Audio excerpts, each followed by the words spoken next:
안녕하세요. 김호준입니다. 어제 해수부는 그동안 의혹으로만 제기됐던 해수부의 세월호 특조위 활동 방해가 사실이었음을 확인했습니다. 박근혜 정부의 해수부가 특조위 활동을 방해한 건 아예 조사가 시작되기도 전부터죠. 상임위원들이 임명장을 받은 건 2015년 3월 5일, 시행령이 공포된 것은 5월 11일. 그때서야, 5월이 돼서야 정원과 조직 구성이 확정됐고 국무회의에서 예비비 의결한 것이 8월 4일. 그렇게 사무처가 구성된 게 8월 4일입니다. 게다가 특별법이 정한 정원 120명을 구성할 수 있게 된 것은 11월 11일. 그런데 해수부는 특조위 활동 시작을 그해 1월 1일로 기산했죠. 사람도 없고 돈도 없고 사무실도 없는데 무슨 수로 조사를 합니까? 해수부 기산대로면 정원이 갖춰지고 한 달 20일 일하면 그해 12월로 조사위가 끝나는 겁니다. 이건 해도 너무한 말도 안 되는 해수부의 억지인데 조선일보는 세월호 2주년 사슬로 세월호 특조위는 주목할 만한 조사 결과를 하나도 내놓지 못하고 비용만 썼고 광화문 유가족들은 천막에서 단식하고 고함만 외쳐댔기 때문에 세월호 문제가 해결이 안 된다면서 말도 안 되는 억지를 부린 정부가 아니라 유가족과 특조위를 질타하고 광화문 유가족 천막부터 걷어내라고 썼었죠. 조선일보가 보수 이념 지지하는 것은 불만이 없습니다. 하세요. 하는데 세월호 참사 해결을 위해 유가족과 특조위를 공격하는 게 이게 이념과 대체 무슨 상관인가요? 그냥 박근혜 정권 하수인 그거 한 거 아닙니까? 김어준 생각이었습니다.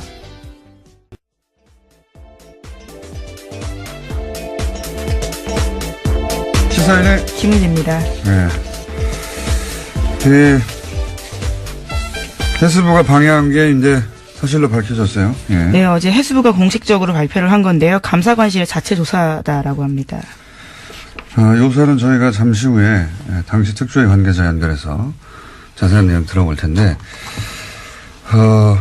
중요한 건 이게 해수부 자체 판단으로 할 수 있는 일이 아니라는 겁니다, 이게. 예, 당시 박근혜 정부 때 말씀하시는 거죠? 그렇죠. 여기 이제 어제 조사 결과로 나온 것도, 아예 문건을 만들어서, 예. 그렇죠. 대응 문건이 있었습니다. 문건 보면은 여당 추천 위원 전원이 사퇴 또는 뭐 성명 기자회견 이런 내용이 문건으로 있는데 이 문건이 나왔던 당시에는 해수부가 부인했죠. 자기들이 만든 게 아니라고.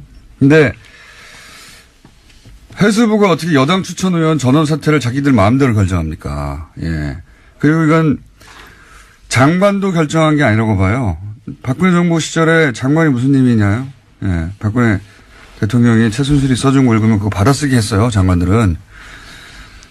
저는 이건 애초부터 청와대 지시고 그 지시에 맞춰서 이런 초안을 만들어서 청와대에 보냈다. 청와대에 보낼 때까지 나왔잖아요.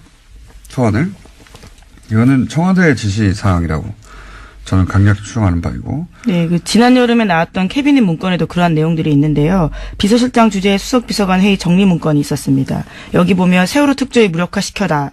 라는 지시가 있고요. 또 언론과 협조해서 일탈 행위 등을 부각시켜서 세월호 특조위 자체를 무력화라라는 주문이 있다라고 합니다. 그러니까 청와대 지시했고 청와대가 지시하니까 지금 특별법으로 만든 조사위인데 그냥 일개 부처가 아예 와해시키려고 한 거 아닙니까? 그리고 그 초안을 만들어서 청와대에 보냈고 청와대 지시 없이는 뭐 불가능한 일이었다고 보고 예. 그리고 실제로 그대로 진행이 됐죠. 예. 어떻게 진행되는지는 저희가 잠시 후 인터뷰를 하겠고 그리고 또 오늘 추가적으로 밝혀진 건 그렇게 방해의 핵심 역할을 했던 사람들이 지금 현재 고위 공무원들이 해외에 나가 있다는 거 아닙니까, 지금? 네, 해외 나가거나 해외 나갈 걸 앞두고 있다라고 오늘 아침 경향신문이 보도했는데요. 세월호 선체 인양 과정의 현장 실무자였다라는 해수부 고위 공무원이 해외 근무를 위해서 면접을 앞두고 있다라고 합니다.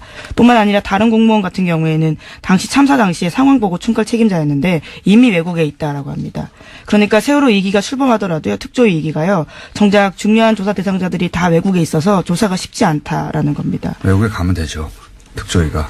네, 국제기구 파견 공무원 같은 경우엔 소속된 국제기구가 허가해줘야지만 귀국이 가능하다라고 합니다. 아니 뭐 귀국을 시킵니까? 가서 조사하면 되죠.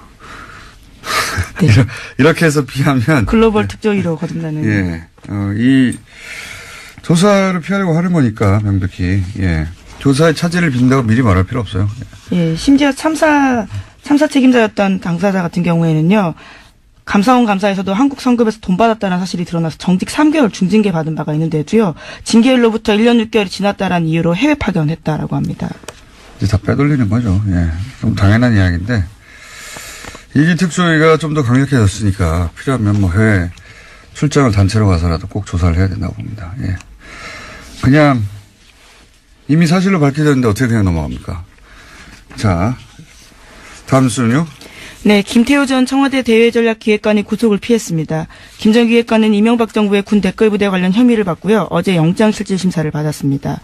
서울중앙지법 강부영 영장전담판사가 밝힌 바에 따르면요. 객관적 증거 자료가 대체로 수집됐고 주요 혐의 사실에 대한 피의자의 역할 및 관여 정도에 대해서는 다툴 여지가 있다라고 밝혔는데요. 관련된 공범들의 수사 및 재판 진행 상황, 피의자의 주거 및 가족관계 등을 종합하면 구속할 사유와 필요성, 상당성을 인정하기 어렵다라는 겁니다.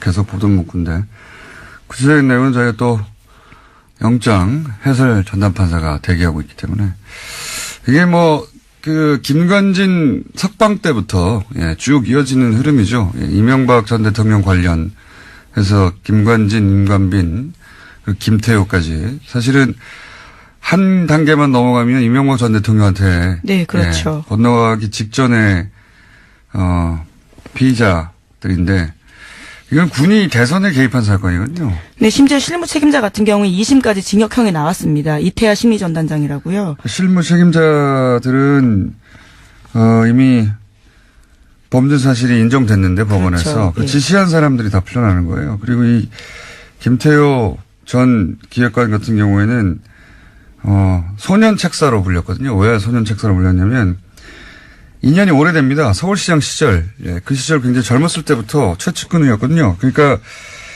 이 사이버 사령부가 대선에 개입한 사건, 그 관련 회의의 주재자였어요. 네, 관련 문건도 나왔습니다. 네, 그 주제를 하고 바로 대통령한테 보고하는 사람이었는데 딱 여기서 끄는 거죠. 그리고 이제 밸런싱이라고 제가 계속 표현해 왔는데 전병헌 전 수석이 사실은 이게 당사자는 기분이 나쁘겠으면 논평을 하는 입장에서는 MB가 살렸다고 계속 제가 주장했는데 또다시 영장이 기각됐고 요 사안 묶어서 저희가 잠시 민의로 다뤄보겠습니다. 다음 뉴스는 뭡니까? 네, 관련해서 국정원 이야기들을 또 안 할 수가 없는데요. 2013년 국가정보원이 박근혜 전 대통령에게 최동욱 당시 검찰총장의 문제점을 지적했다라는 보도가 있습니다. 그러면서 보고서에 이런 내용이 쓰여 있는데요. 외부의 힘에 의한 특단의 조치가 필요하다라는 겁니다. 당시는 국정원이 댓글 사건으로 검찰의 수사를 받고 있었는데요. 이후에 최 전 총장은 혼외자 의혹이 불거지면서 불명예 사퇴했습니다. 이건 모두가 그렇게 생각하지만 물증을 잡지 못하는 최동욱 전 총장을 찍어낸 게 결국은 국정원 발 아닌가 생각해 왔는데 그 근거가 하나 나온 거죠. 그러니까 이게 국정원은 당시 이제 범죄 피의자였단 말이죠. 예. 네, 그렇죠. 수사를 받는 대상자였습니다. 강도가 수사관을 날린 거죠. 예. 나 저 사람한테 수사받기 싫어. 그랬더니 그 감독 기관인 청와대가 오케이 날려줄게 하고 날린 거죠, 이게. 예. 네, 외부의 힘에 의한 특단의 조치가 필요하다라는 문구가 특히 눈에 띄는데요. 당시 이후에는 최 전 총장이 언론 보도를 통해 가지고 굉장히 곤혹스러운 상황을 겪었거든요. 여기 이제 외부의 힘은 조선일보라고 바라볼 수도 있고, 예. 그리고 특단의 조치는 이 소위 혼외자 사건일 수도 있고, 여하간 이렇게 보고를 하고 강도가 수사관을 날려주세요 하니까 청와대가 오케이 하고 날려주는. 이게 같이 범죄 집단이죠. 강도가 날려달라고 하니까 날려주는 게 조폭 집단이고. 네, 그래서 이와 같은 혐의들이 추가돼서 남재준 전 원장의 공소장에 쓰여 있다라고 합니다. 청와대가 범죄 집단이었던 거예요, 같이. 예.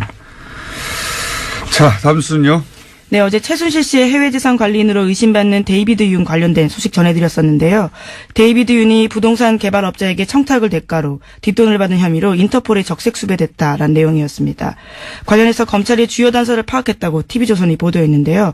최순실 씨를 거쳐서 박근혜 전 대통령에게 청탁이 전달됐고 실제로 국토부에 지시사항이 내려갔다라는 겁니다.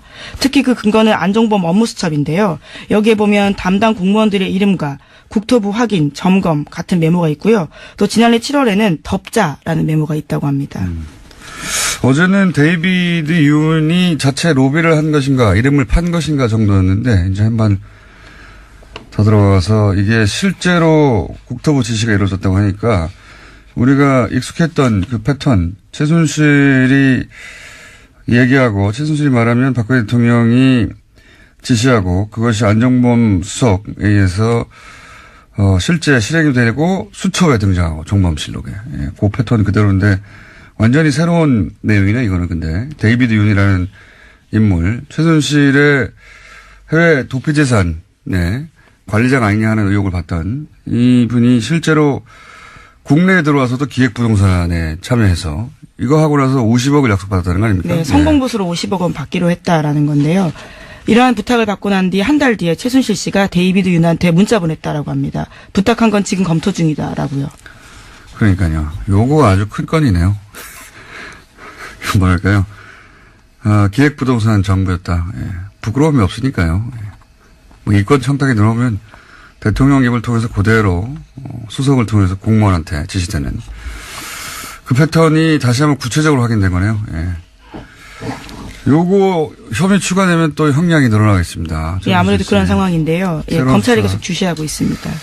자, 2분밖에 안 남았기 때문에 빨리빨리. 왜냐하면은 저희 전담 판사가 지금 기다리고 있거든요. 네. 네, 서울대병원 노조가 서창석 병원장을 최순실 게이트와 연루된 의료 적폐로 지목하면서요, 사퇴를 요구하고 있습니다. 또 무기한 파업에 들어갔는데요, 비정규직의 정규직 전환도 요구하고 있습니다. 서 원장 같은 경우에는 박근혜 전 대통령 주치 이루스요, 비선 의료진을 묵인했다라는 의혹을 받고 있습니다. 묵인 정도가 아니라 뭐 굉장히 많이 등장하죠, 사실. 근데 이분이 아직도 병원장이었군요. 예. 무기한 파업 서울대 병원 입장에서는 당연한 것 같고요. 자, 다음 뉴스는요. 네, 자유한국당 신임 원내대표로 뉴스공장 게스트인 김성태 의원이 선출됐습니다. 김성태 신임 원내대표는 표결에 참여한 자유한국당 의원 가운데 과반 이상의 표를 얻어서 55표인데요. 이번에 신임 원내대표가 됐습니다. 한 표 차이로 과반을 통과했어요. 아주 아슬아슬하게. 저희 구정 코너인 내부자들 어떻게 될까요? 예. 내일 결정되나요? 저도 모르겠습니다. 오늘 통화해 보려고요. 자, 다음은요. 네, 자유한국당은 어제 검찰이 최경환 의원을 상대로 체포동의 요구서가 접수되자 표결에 참여하지 않겠다라는 방침을 정했습니다. 장제원 수석 대변인이 밝힌 바인데요. 자유한국당 의원들은 체포동의안 투표에 참여하지 않는 것이 정당하다면서 그런 선례를 만들었으면 좋겠다는 차원에서 안 한다라고 밝혔습니다. 친박이 아니라 친홍이었으면 지금 전면 투쟁 나섰겠죠. 예. 지난 며칠 전에 저희 예상한 바입니다. 예. 가라 이거죠. 이것은 체포동의안이 통과되라는 겁니다. 예. 이 표결에 참여하는 정당, 정의당, 바른정당, 예. 그리고 여당, 국민의당도 통과시킬 대상자니까요. 예, 물론 이렇게 설명하고 있습니다. 의원 개인들이 적극적으로 설명하고 극복해 나가길 바란다는 마음이다. 라고요. 너 혼자 해보라는 말이죠. 예. 너 혼자 잘 해보고 가라 이런 얘기입니다. 다음 뉴스는요. 네, 국민의당과 바른정당 부산시당이 내년 6월 지방선거 때 후보 단일화를 추진하기로 했습니다. 두 당의 부산시당은요, 그제 부산시 의회에서 기자회견을 열고 정책 선거연대 협의체 구성 공동 합의문을 발표했습니다. 그리고 내일 부산시 의회에서 안철수 유승민 대표와 의원들이 세미나를 열기도 합니다. 첫 사례네요. 예, 선거연대 한다고 계속 얘기해왔는데, 근데 관련해서 리얼미터가 실시한 부산시장 적합도 여론조사 결과가 재밌습니다. 네. 1, 2, 3위는 이제 친여 성향의, 지금 현재 친여당 성향의 인물들이고, 쭉 보다 보니까 꼴찌에 국민의당 안철수 대표가 있어요. 이거 네, 하위권이라고 할 수 있는데요. 이게 꼴찌예요, 꼴찌. 생각해보면. 왜냐하면, 수치를 제가 말씀드릴 수는 없는데, 바른정당의 모 의원과, 예? 제가 자세한 수치를 말씀드릴 수 없어서 그냥 수치를 빼고 말씀드리면 0.1% 차이거든요, 지금. 부산 출신인데. 자, 어쨌든 처음으로 국민의당과 바른정당 후보 단일화 추진하기로 했다. 해서 관련 여론조사도 지금 언론에 등장하고 있다. 네. 오늘 여기까지 해야 될 것 같습니다. 시간이 부족하네요. 네, 그러시죠. 하나 더 있는데요. 정부의 강정마을 구상권 소송 철회가 있었다라는 소식 짧게 전해드리겠습니다. 보수 정당이 이제 전선을 형성하려고 할 뉴스겠네요. 네, 문재인 대통령 공약이기도 했습니다.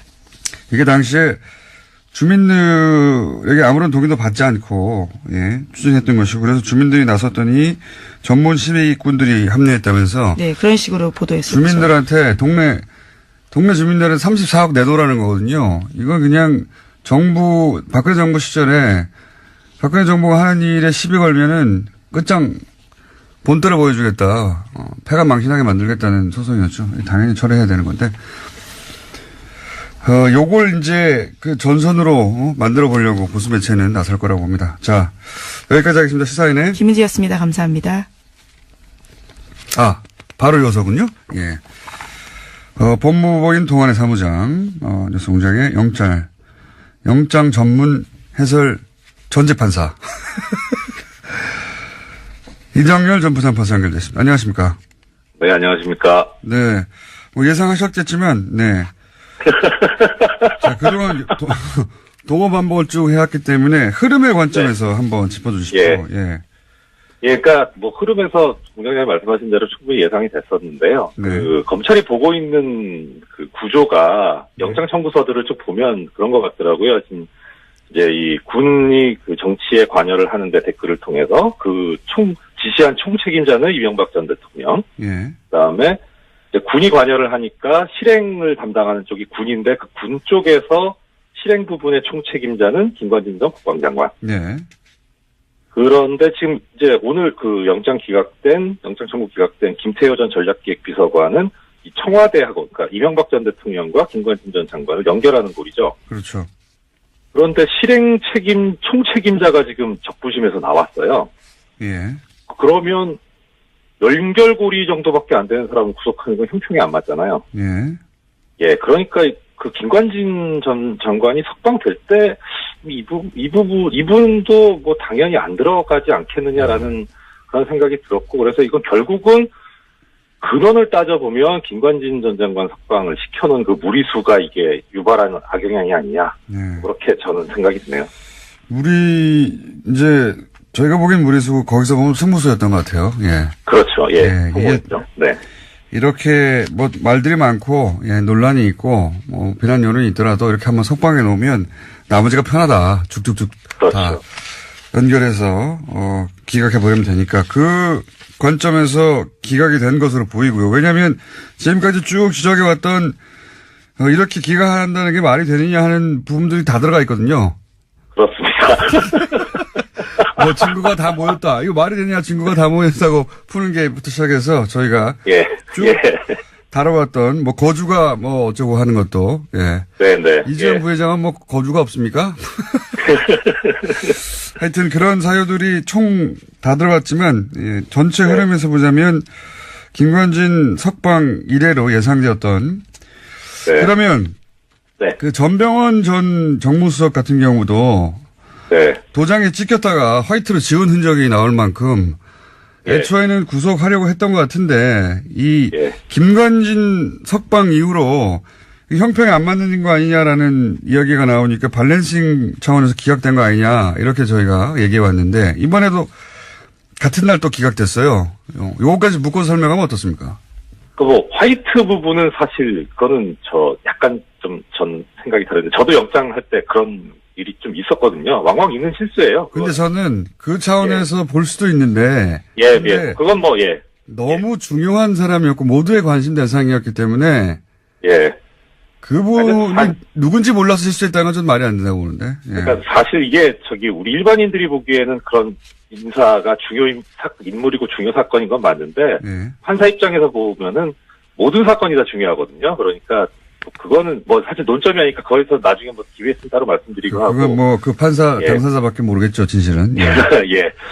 일단 전병헌 선수 같은 경우에 이분이 구속이 되는 게 맞냐 틀리냐는 저는 잘 모르겠어요. 이거 한번 잘 모르겠는데. 흐름의 관점에서.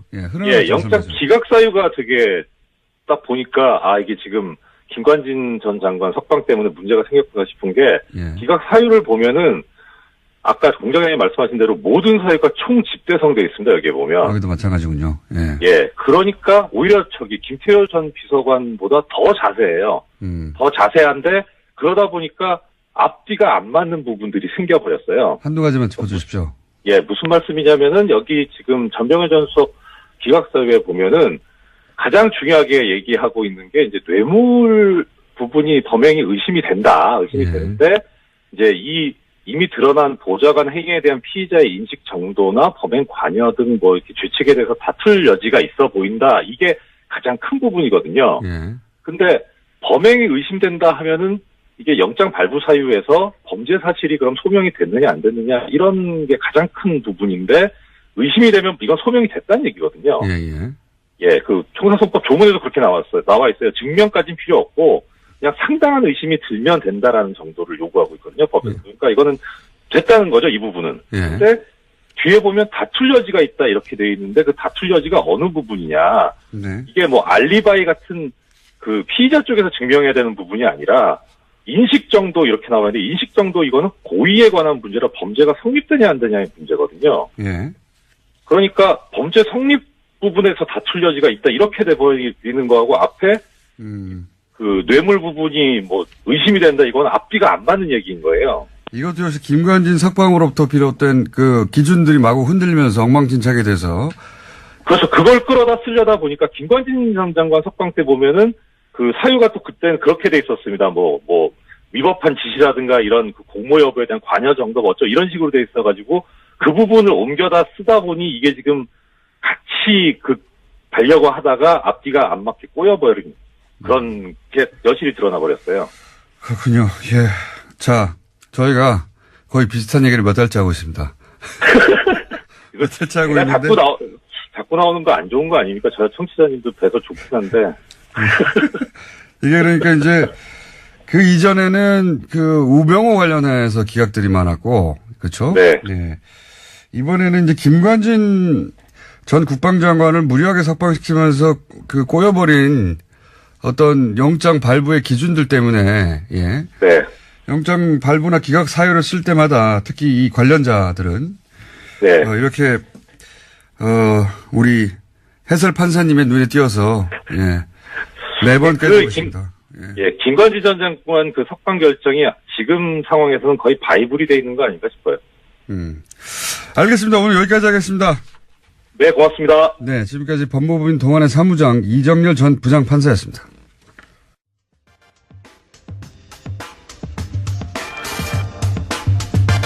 박근혜 정부 시절 해수부가 세월호 특조위 활동을 방해했다는 의혹 사실로 밝혀졌습니다. 세월호 특조위 박종훈 전 상임위원 전화로 연결해 보겠습니다. 안녕하세요. 예, 안녕하세요. 박종훈 변호사입니다. 네, 변호사님 이제 이게 굉장히 여러 차례 제기했던 의혹들이 이제 사실로 밝혀졌는데요. 네네. 근데 문건 얘기를 좀 해보자면 네. 그 박근혜 소위 7시간 조사를 막으려고 당시 문건을 보면 여당 추천 전원 사퇴 뭐 성명 발표 특조위 비판하는 또는 뭐 네네. 이런 문건의 내용들이 있습니다. 이게 실제 현장에서 실행이 됐습니까? 네, 맞습니다. 그러니까 그 문건에 대해서 그 당시에는 해수부가 이제 부인하려고 했지만 네. 그 문건에 나와 있는 내용대로 실행하려고 했다. 물론 이제 그 당시에 여당 추천 상임위원은 결국 사퇴를 안 했지만 네. 나머지 사람들은 거기에 나와 있는 대로 다 실행을 했던 거죠. 문건이 문건으로 끝난 게 아니라 이게 이제 청와대에 보고됐다고 하는데 이 문건이 네네. 문건은 그 문건 내용이 문구로만 존재하는 게 아니라 현장에서 다 실행이 됐다는 거죠, 그죠? 직접 겪으셨고. 그렇습니다. 예. 그리고 이제 문건에는 나오지 않지만 실제로 이런 문건 등장 이후에 세월호 7시간을 규명하라는 시도를 하자 당시 이석태 위원장에게 아예 구체적으로 압박이 들어갔다고 여러 차례 보도가 됐는데 어떤 압박이 있었습니까? 그러니까 이제 아마 이 위원장님께 이제 이렇게 됐던 것 같아요. 11월 경에 11월 전원위원회 때 이제 그게 상정될 게 됐는데 그 전부터 네. 그게 신청 사건으로 접수되었다는 거를 알게 된 것 같아요. 네. 누군가 그걸 알게 됐고 그거를 요건 측에 알렸고 요건 측에서 그때부터 준비를 한 것 같아요. 이거 막아야 된다. 그래서 이제 소위원회에 올라올 때부터 이제 쟁론이 됐는데 위원장님께도 이제 뭐 직간접적으로 이거는 좀 빼달라 하지 말아달라는 그런 것이 있었던 거로 이제 그렇게 알고 있고요. 어디로부터 그런 압박이 들어왔나요? 사실은 이제 제가 직접 위원장님께 시리콜콜이 다 듣지는 못했어요. 네. 그렇지만 이제 제가 예견을 하기로는 그 당시에 이제 주로 나서가지고 이 일을 수행했던 거가 해수부 쪽이었기 때문에 네. 그쪽에서 연락이 온 거로 그렇게 예상이 됩니다. 그렇다면 뭐 그 당시 해수부 장관이나 해수부 고위 공무원들로부터 뭐 그런 압박을 받으셨을 것 같은데 혹시 뭐 국정원으로부터 직접 전화 받았다 이런 얘기는 못 들어보셨습니까?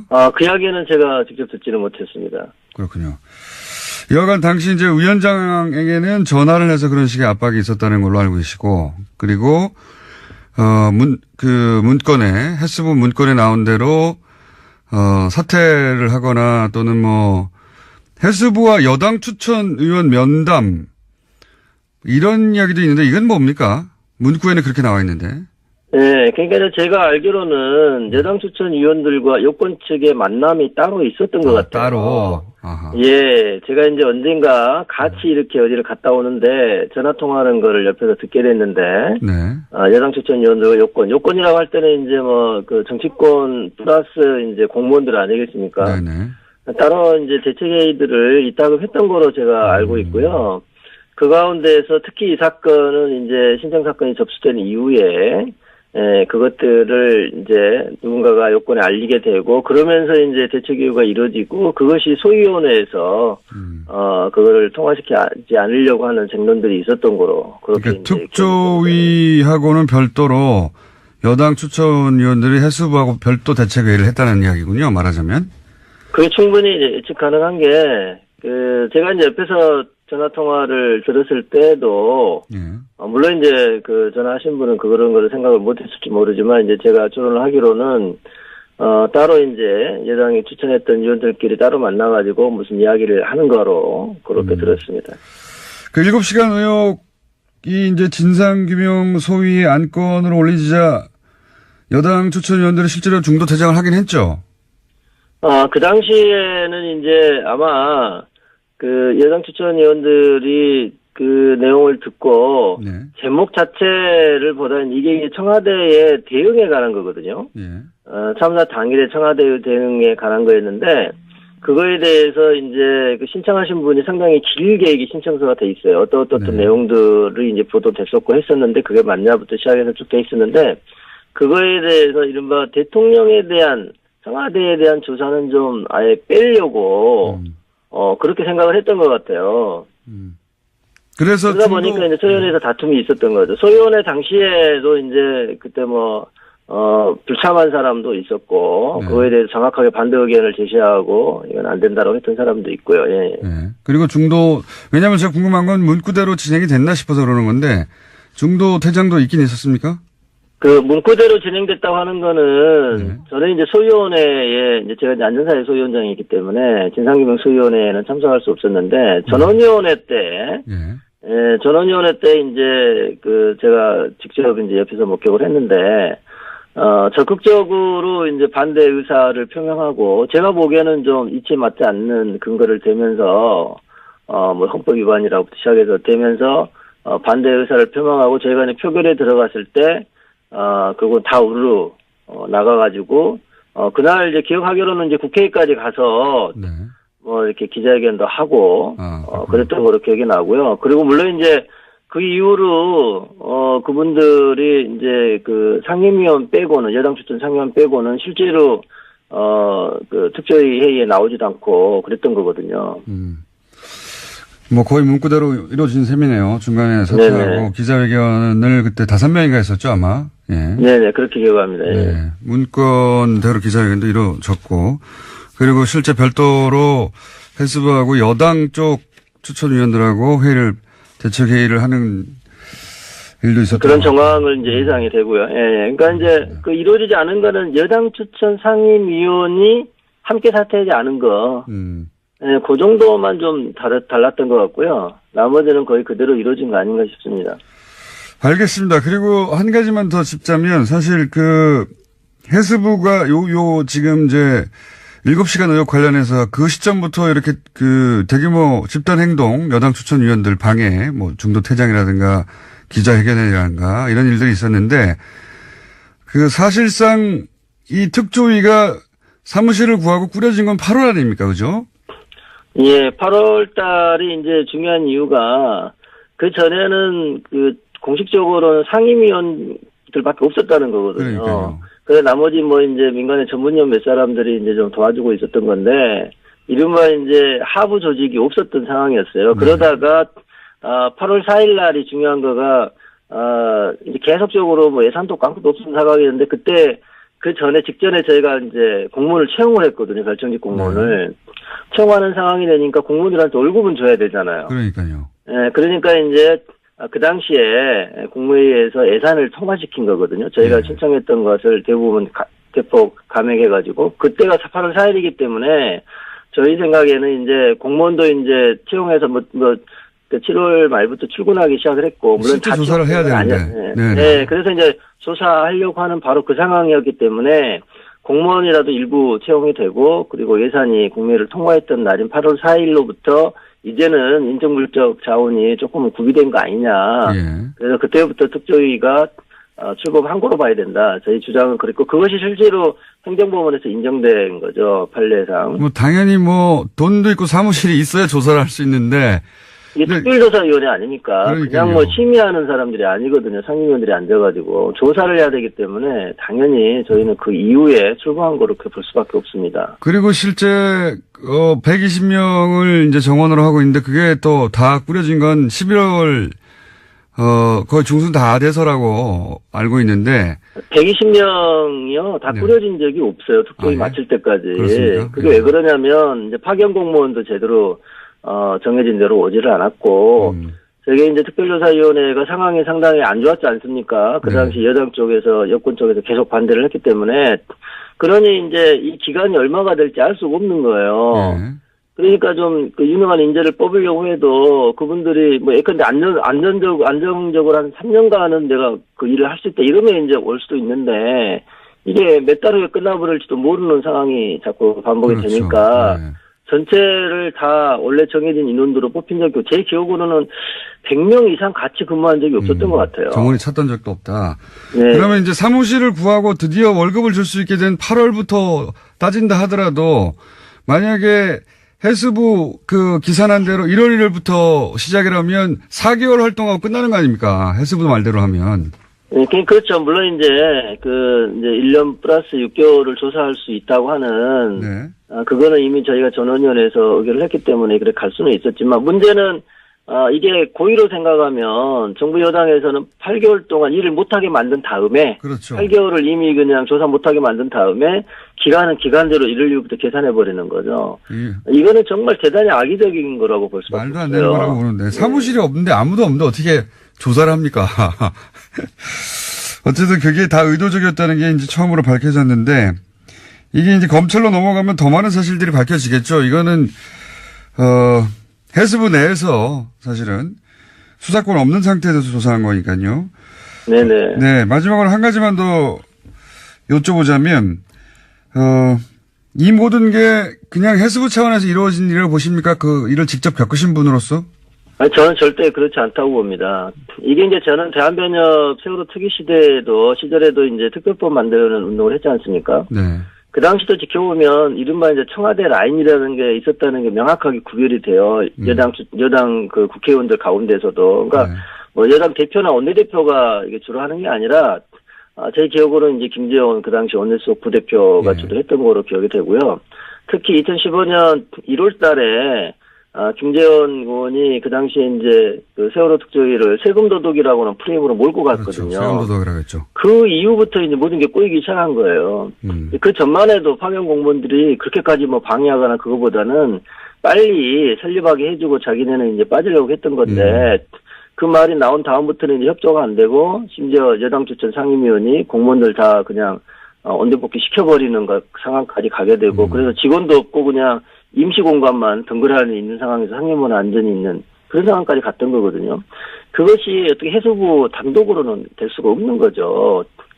그러니까 충분히 청와대 라인하고 교감한 다음에 그런 일이 이루어질 거로 저는 이해하고 있습니다. 알겠습니다. 오늘 여기까지 하고요. 검찰 조사 또 시작되면 그때 또 한번 모시겠습니다. 감사합니다. 네, 감사합니다. 네, 지금까지 세월호 특조위 박종훈 전 상임위원이었습니다. 자, 최근 들어서 최장 시간을 확보한 양지열 변호사. 보통 두 자릿수가 안 나오는데 오늘 10분 가까이 남았네요. 네, 법대로 합시다. 큰일 났네. 법대로 합시다를 맡고 있는 양지열 변호사입니다. 네, 3분 이내로 끝내야 되는데. 그러게 말입니다. 2개 정도 해야 되겠네요. 이렇게 되면. 주제 2개 들고 왔어요, 그래서. 할 말씀 없으실까봐. 자, 예. 우선 장시호 씨. 네. 예. 항소를 했는데 검찰은 항소를 안 했어요. 원래 이제 불이익 변경 금지 원칙이라 그래서 불이익 변경 금지 원칙. 예. 1심에서 재판을 2년 6개월을 받았으면 예. 피고인이 항소를 하면은 최소한 항소심에서 아무리 올라가진 않는다. 그러니까 깎아줄 수 있어도 더 늘어나진 않는다는데 그거를 예외로 두는 게 검찰도 같이 항소를 하면 검찰도 항소를 했기 때문에 2년 6개월보다 올라갈 수가 있거든요. 그게 보통 상례예요. 그런데 이번에 검찰이 안 해버렸죠. 이게 무슨 말인지 잘 모르실 것 같은데 원래 이제 약식 명령 같은 거 있잖아요. 좀 가벼운 거. 그렇죠. 예. 벌금으로 그냥 끝낼 수 있는. 예. 근데 거기 보면은 뭐 정식 재판 청구할 때 항상 나오거든요. 근데 정식 재판을 청구해서 이제 피의자 권리를 보호받고 싶어도 혹시 이거 벌금 20만 원이었는데 정식 재판하면 50만 원 되는 거 아니야? 이런 두려움 때문에 정식 재판을 청구를 포기할까 봐 그 피의자 권리 보호 차원에서 재판을 해도 더 올라가진 않는다. 더 올라가지 않는다. 네. 더 올려치지는 않는다. 이게 불이익 변경 금지라고 하는. 그래서 저는 이제 약식명도 받아보셨나 봐요. 지금 준 법조인 생활을 한 10년 가까이 하다 보니까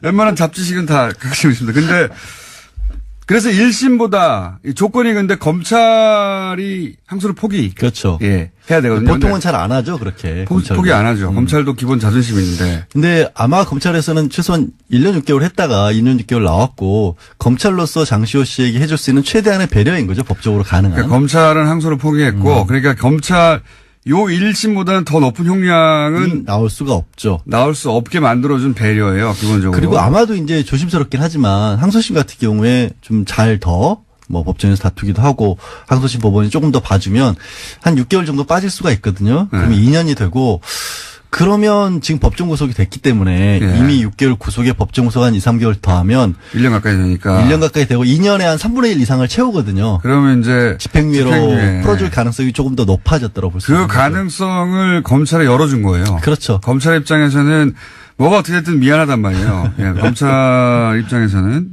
그러니까 법원에 대해서도 좀 얘기를 한 거죠. 우리도 이렇게까지 하는데 좀 봐주십시오라는 얘기를 조심스럽게 했다라고 봐요. 검찰이 이런 사건에 항소를 포기하는 건 굉장히 이례적인데. 그렇죠. 뜻을 표현한 겁니다. 이거 너무한 거 아니에요?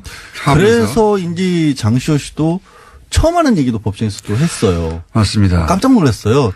최순실이 지난해 10월에 독일에 간 이후에도 영재센터에 돈을 받아내려고 했었다. 세 번째 돈도 달라고. 이미 얘기가 다 돼 있었다. 근데 최순실 관련해서는 그렇게 새로운 사실을 내놓은 EBS라든가. EBS 사장 인선도 있었다. 네. EBS 이제 돈도 없는 것인데 거기서 후원을 뭐 이틀 만에 따냈다든가 이런 거 말도 안 되죠. 국가 지원이 들어가는데 왜 돈이 없어요?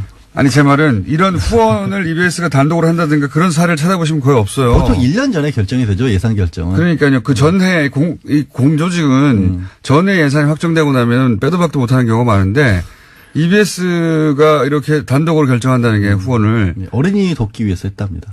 이틀 만에. 이틀 만에. 해보세요 한번. 급한 일이잖아요. 2년 전에 해도 안 돼요.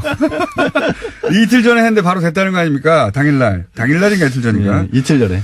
근데 이제 그런 의혹은 있었는데 이제 구체적으로 증언을 했습니다. 네. 근데 삼성 관련해서 삼성에 불리한 증언은 사실 번복도 했어요. 예상치 못하게. 그거를 완전히 번복됐다고 해야 될지. 약해졌어요. 좀 약해지긴 했어요. 그 이유는 저도 좀 약간 저는 의심스럽다고. 정유라 씨 강도 사건이 심리적 영향을 미쳤다고 봅니다. 원래 이제 정유라 씨 강도 사건 때문에 혹은 자신의 재판이 끝난 다음에 미뤄서 이제 증인 출석을 한 번 더 미뤘다가 나온 거 아니에요? 네. 뭐 그런 무섭죠? 어떤 영향도 있었을 수도 있겠죠. 같은 사건이 연루됐는데 집에 들어와가지고 칼로 찔렀어요. 그것이 누군가 사주했든 아니든 간에 무섭죠. 근데 이제 법정 구속돼 있으니까 좀 덜 무섭지 않았을 거예요. 근데 아니, 왜 줄였는지는 모르겠는데 또 더 신기한 거는 사실 내용이 크게 바뀌진 않았어요. 약간 발을 뺐고 자세한 내막은 잘 모르겠다는 정도였는데 상당히 많은 언론에서 그거를 주로 이제 큰 타이틀로 뽑더라고요. 삼성에 대해서는 말을 번복했다. 모른다.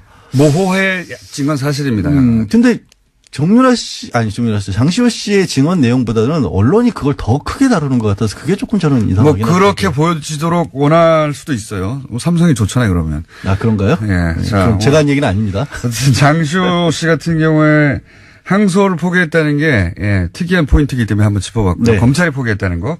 근데 그게 이제 그 효과는 이렇게 되면 집행유예로 나올 가능성이 보장되는 건 아니면 높아진다. 조금 더 높아졌고 새로운 증언도 했으니까. 검찰이 미안했다. 예. 그리고 법원에 항의하는 것과 마찬가지다. 그런 의미도 좀 있고요. 그걸 예리하게 짚어줘야 되는데 짚어주지 않기 때문에 저희가 또 짚어줬고요. 짚어드렸잖아요, 여태까지.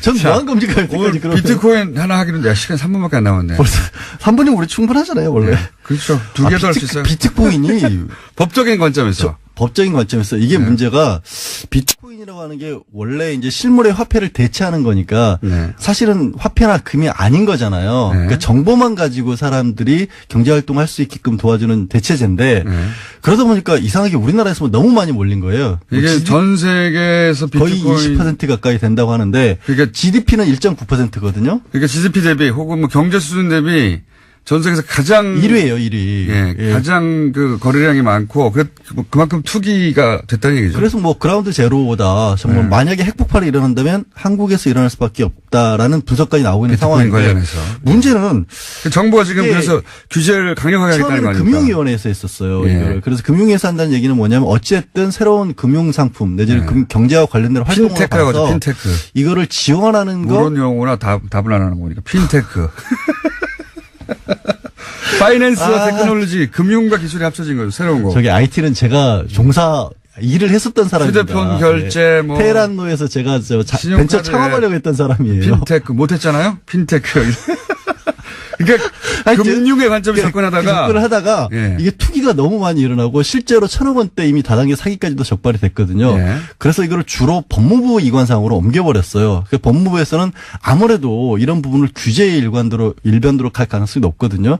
그래서 이거를 걱정하는 분들이 많은 게 사실은 저도 얘기를 하고 뭐 비트코인이 뭔지 대략적으로는 알지만 그런 세대가 아니잖아요. 네. 이제 이런 세상이 완전히 바뀌는 세상에 대비한 어떤 경제 그 하나의 흐름인데 이거를 과거의 기존의 틀에서 뭐 제어하는 것이 맞느냐라는 반론들이 굉장히 거세게 있고 저는 지금은 규제가 맞다고 보고요. 근데 어쩔 수 없는 것 같아요. 지금 왜냐하면 투자자에 대한 보호 장치가 없어요. 지금. 이게 투자가 아니니까 지금 예. 유사수신업으로만 겨우 50만 원이가 내고 나면 아무나 거래소를 열 수가 있는 상황이기 때문에 초등학생들도 이게 편의점 가는 돈으로 한다고 하거든요. 투자를. 근데 이제 이거를 이제 비트코인이 뭔지 머리 잘 안 들어오실 것 같은데 이거는 일종의 플랫폼입니다. 이렇게 말하면은 이해할 수 좀 더 쉽게 설명하면 그러니까 정보예요. 금 같은 게 없고 예를 들어서 김어준 공장장이 50개가 있다라면 정보만 있는 거지 실제 뭐가 현물이 오가는 게 아니거든요. 그 신문에 다 나온 얘기고요. 이거 그거 똑같은 얘기하고 있잖아요. 개념을 잡으려면 뭐냐면 그 은행을 끼고 우리가 거래를 하잖아요. 그렇죠. 예. 플랫폼이라는 얘기는 은행을 끼지 않고 P2P라는 건 사람과 사람끼리 옛날에 바로 파일 다운받듯이. 요거 생각하시면 우버 있잖아요. 우버는 조금 더 익숙하니까. 우버가 택시 회사가 없는데 가운데 플랫폼이 하나 껴가지고 중개만 해주는 그렇죠. 거죠. 차가 남는 사람과 차를 필요한 사람 연결해 주는 거거든요. 그러니까 해외 어느 곳에 송금을 하더라도 수신료 같은 게 전혀 필요 없다라는 게 기본적인 접근 방법이 왜 어차피 정보만 왔다 갔다 하면 되니까. 그러니까 이런 게 나타났어요. 미국의 랜딩 클럽 같은 사례는 뭐냐면 돈이 필요한 사람이 있고 돈을 빌리는 사람이 있습니다. 근데 이걸 중개만 해주는 거예요. 플랫폼, 은행이 아니라 플랫폼이에요, 이게 하나의. 그렇죠. 이걸 자세히 설명하려면 지금부터 한 30분 정도가 있어도 부족한 상황인데.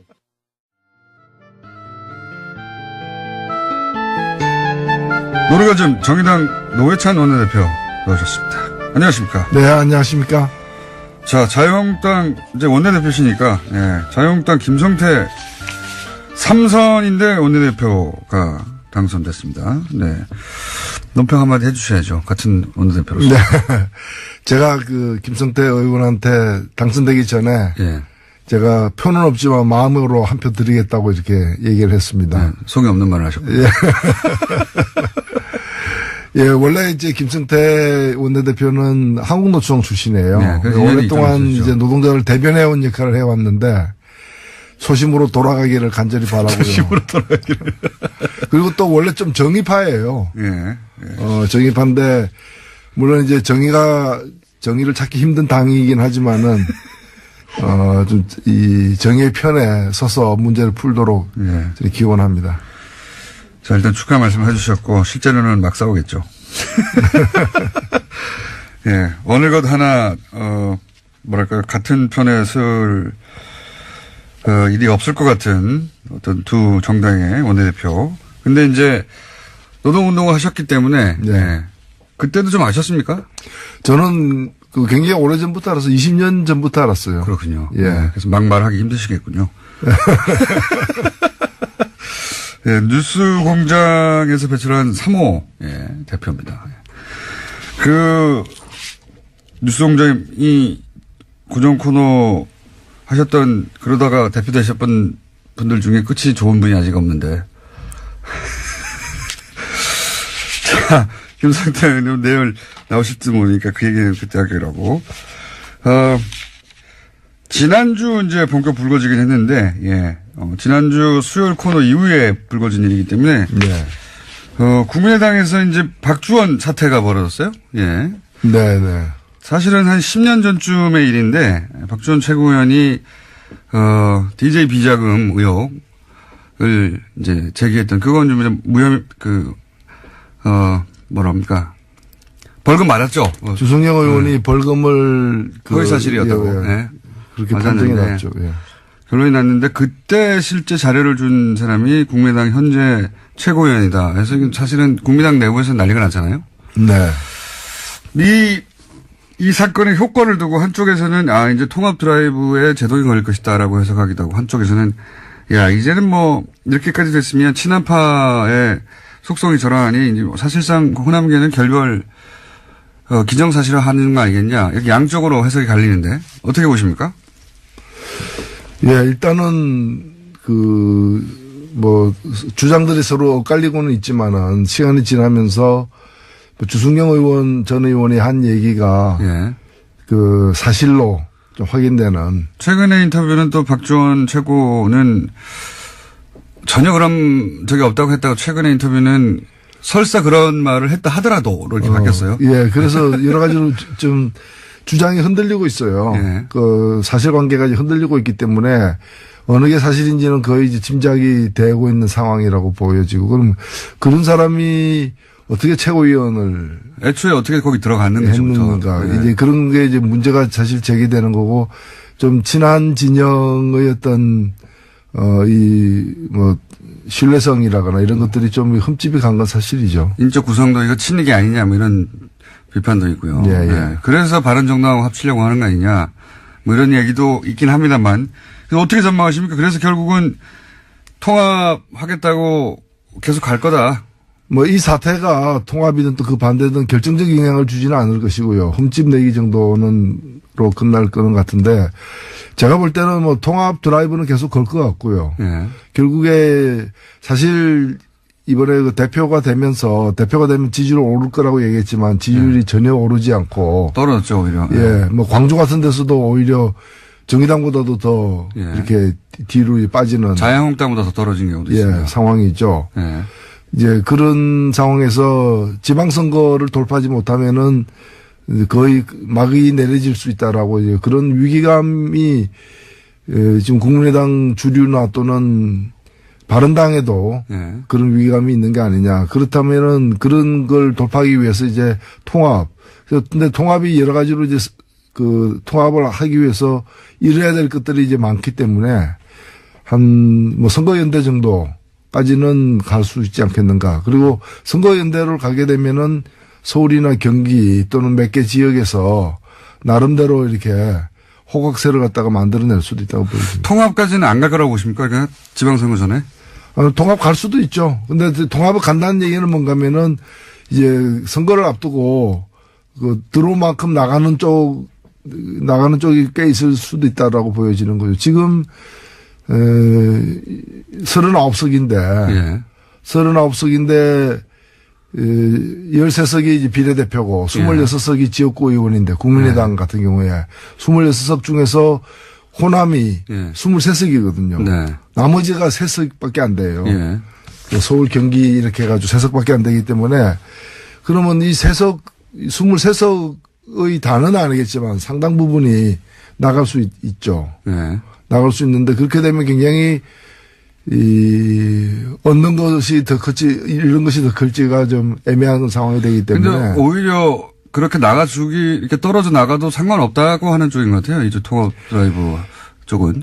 네, 통합하면 호남에서도 지지율이 오른다라고 주장하는데 그거는 온전한 통합일 경우에 그런 것이고 그렇게 나뉘어지게 되면 얘기가 좀 달라지는 것이죠.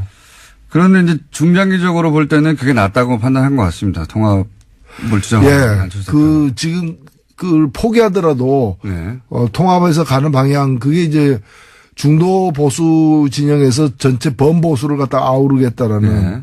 이제 그런 장기적 구상이 있는 것 같아요. 보수의 적자, 새로운 보수의 적자가 나타났다. 이 프레임으로 안철수 대표가 그 자리를 쓸 수 있겠다고 생각한 것 같습니다. 그래서 자유한국당에서도 떨어져 나오고 해가지고. 그런 구상이 없다면 그냥 단순히 지방선거만을 위해서 이렇게 하는 건 말이 안 되니까요. 그렇죠. 지방선거는 그 시작일 따름인 거죠. 그래서 통합 드라이브는 계속 갈 것 같고, 과연 합의 이혼을 하느냐 안 하느냐, 예. 그건 저희가 박지원 가장 속사정을 박지원 대표에게 묻기로 하고요. 문재인 케어에 대해서 또 대한의사협회에서 집회를 가졌습니다. 이건 정의당 입장하고는 또 정반대죠. 예. 예, 일단 문재인 케어의 핵심은 뭔가면은 이제 보장성을 갖다가 더 높이겠다는 겁니다. 그러니까 건강보험제도는 우리나라에서 실시되고 있는 이 복지제도 중에서 가장 효과가 있는 이 재분배 기능이 가장 이렇게 실현되고 있는 것으로 다들 인정하고 있는 제도입니다. 제도인데 이게 더 잘 되고 있다 전 세계적으로. 그렇죠. 잘 되고 미국보다도 훨씬 나은 제도고요. 예. 미국의 그 오바마 케어라고 있지 않습니까? 예. 그걸 성사시키고 난 다음에 미셸 오바마 부인이 그 방송에 나와가지고 자기 남편 자랑을 한창 하다가 그래도 우리는 한국한테 멀었다 하면서 한국 제도에서 판타스틱 환상적이다 이렇게까지 얘기했던 부분인데 그러나 보장성이 한 63% 정도밖에 안 돼요. 이것도 유럽에 비하면 또 한참 처집니다. 그렇죠. 그래서 이걸 갖다가 장기적으로는 한 80% 이번에 한 70%까지는 올리겠다라는 게 문재인 케어의 핵심인데 이것은 사실 의사들도 반대할 일은 아니에요. 다만 지금 의사들 입장에서는 뭔가면은 이 보장이 되고 있는 그 의료 수가가 자기들이 이제 너무 낮게 매겨져 있다는 불만이 있기 때문에 수입이 준다는 거죠 한마디로. 그래서 수입을 갖다가 비급여 의료보험이 적용되지 않는 종목에서 수입을 많이 올렸어요. 근데 이거는 굉장히 부당한 거예요. 올리면서 이게 또 보면 수가가 비급여 수가가 또 다 달라요. 그리고 이걸 공개를 안 하고 있어요. 맞습니다. 이거 공개 안 하는 바람에 실손보험료를 갖다 또 많은 분들이 많이 내고 있는 거거든요. 그래서 여러 가지 문제가 많기 때문에 비급여가 줄어드는 것은 정당한 일이에요. 정당한 일인데 비급여 줄어들면 이른바 이 잡수입이 줄어든다는 식으로 그래서 그러려면은 급여 항목에서 적정 수가를 보장해 줘야 달라. 그 얘기고 그 얘기는 나름대로는 할 수 있는 요구라고 저는 생각이 됩니다. 그러니까 생존권 차원에서 주장할 수 있죠. 예, 그래서 어찌 보면은 문재인 케어가 실시되면서 의사들의 반발은 예상된 것이고 의사들하고 이제 그 보건당국이 그러면 적정 수가가 어딘가 그 수가 재조정에 들어가야 되는 상황이고 들어가기에 앞서서 한번 이제 요구를 강력하게 휴일날 광화문에 모여서 한번 펼친 거죠. 이게 비싼 검사나 이런 것도 싸게 해주겠다. 정부의 얘기는 이거고요.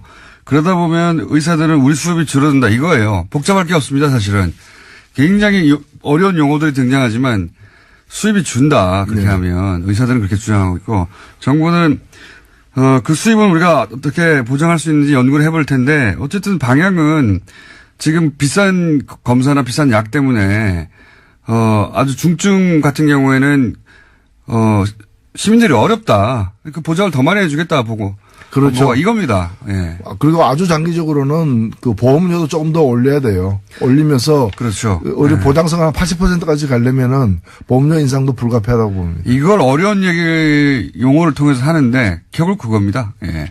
일반 시민들 입장에서는 당연히 정부가 보장성 강화하는 게 좋고요. 의사들은 그렇게 해서 수입이 좀 줄면 이거 어떻게 보전할 거야? 이걸 정부에 묻고 있는 거예요. 예. 어려운 싸움이 아닌데 굉장히 거대한 명문들이 앞에 서 있어요. 돈 때문입니다. 예. 이유는 정의당 입장에서는 당연히 보장성이 더 강화돼야 한다는 것이고요. 예. 예. 그런 것이고 또 정부 얘기하니까 또 해수부가 어제 방해공작 했다. 실제 세월호 특조위 활동을 방해했다. 구체적으로 이런 결론을 내놨죠. 이런 의혹은 굉장히 많이 있었는데. 예, 의혹이 사실로 드러난 것이죠. 드러난 것이고, 정말 이건, 그래도 공권력인데, 예. 아무리 뭐 정권이 달랐다고는 하지만 공권력이 국민을 위해서, 존재하는 기관이 아니라 국민을 억압하는 그런 기관으로서 역할을 했다는 데 대해서는 이거는 앞으로도 이런 일을 재발을 방지하기 위해서 엄정하게 조사를 해서 처벌할 건 처벌해야 된다고 봅니다. 해수부가 사실은 해상사고가 났으면 그 진실을 밝힐 의무와 책임이 있는 부처인데. 예. 그걸 방해한 거죠.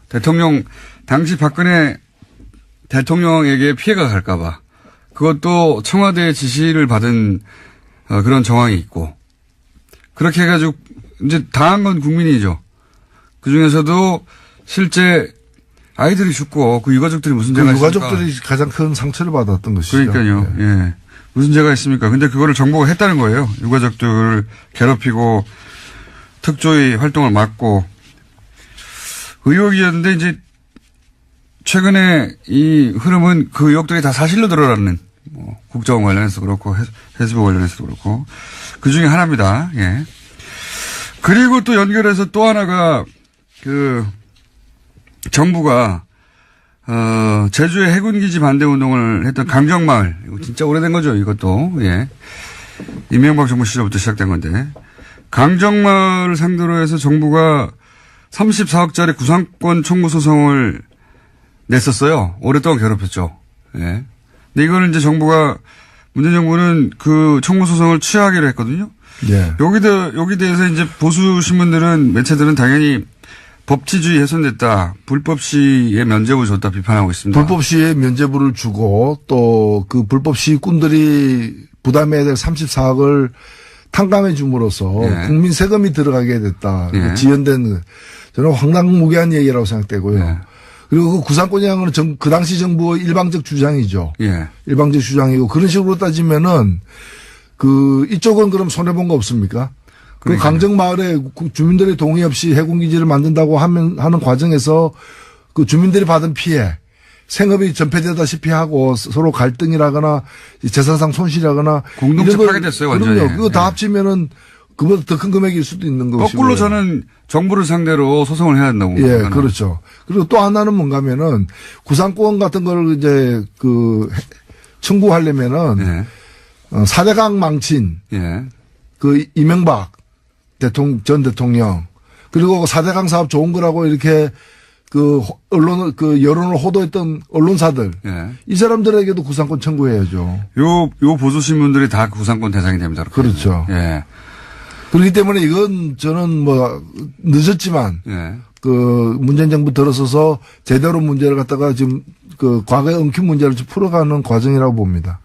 그때 당시는 이제 정부가 하는 일을 주민들이 감히 방해해 앞으로 다시는 그런 일이 없도록 돈으로 괴롭히겠다는 거거든요. 34억을 어떻게 냅니까 주민들이.